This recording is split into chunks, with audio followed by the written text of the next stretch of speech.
The delta H for several reactions are already known.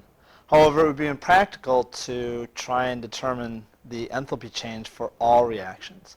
Hess's law is going to help us out here.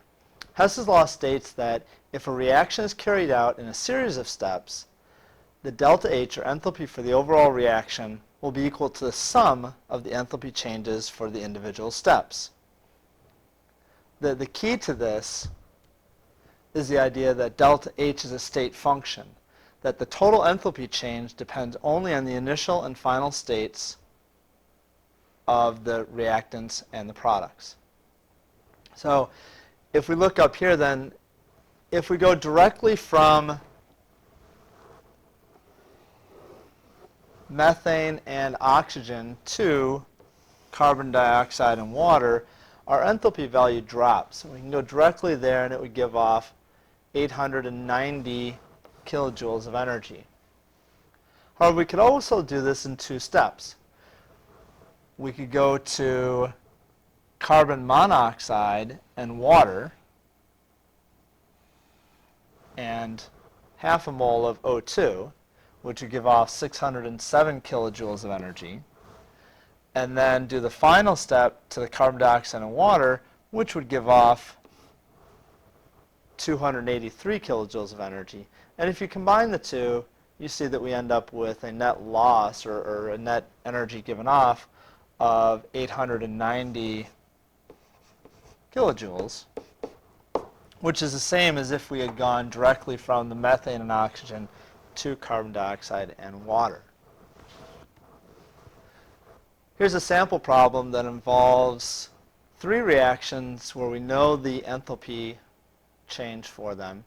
And we're going to try and use those three reactions to calculate the delta H for the reaction of nitrogen, or dinitrogen monoxide and nitrogen dioxide to form nitrogen monoxide. So the first thing we're going to observe is that the nitrogen monoxide is on the right side, the product side of the reaction. So if we take that first reaction here, we're going to kind of want to leave that one as it is for right now, with that being the nitrogen monoxide as the product. So I'm going to rewrite that. I'm going to put that underneath it, as you'll see. What I'm going to do is try to build up the addition of the reactant of these three reactions so that it adds up to the reaction here that we're trying to get. So if I look at the next one, I notice that the NO2 is on the product side of that second reaction. And I need the nitrogen dioxide actually as a reactant. So I'm going to take that second equation and I'm going to flip it over. Notice that as I flip that equation over so that the NO2 is now a reactant, I also had to change the sign of the enthalpy.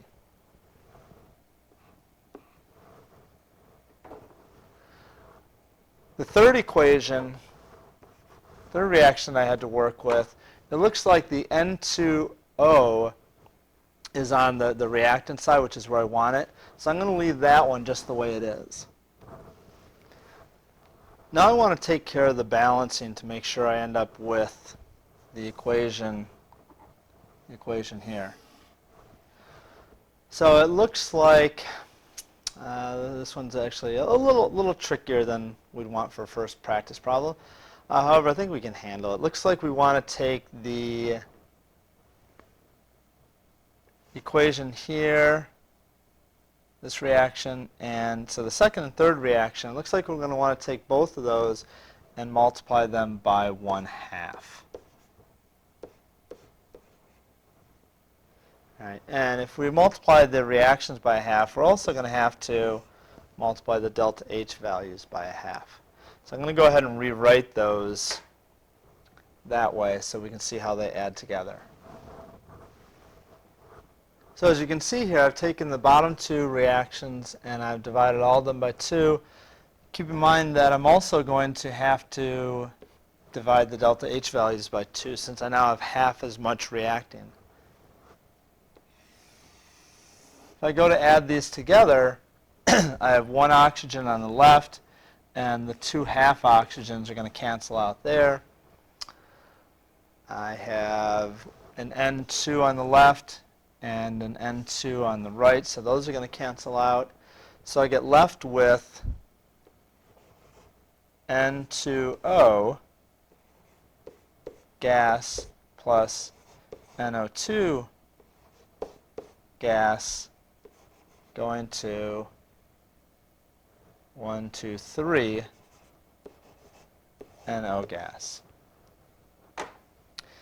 And likewise, if I continue on and add up the enthalpy values, I get an overall enthalpy then for this of 155.7 kilojoules.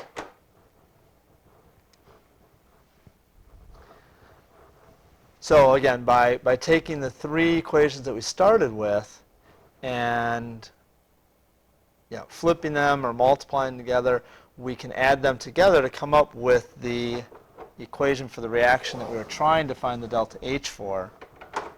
And then we just add up the delta H for those individual reactions, and we can get the enthalpy change for that reaction.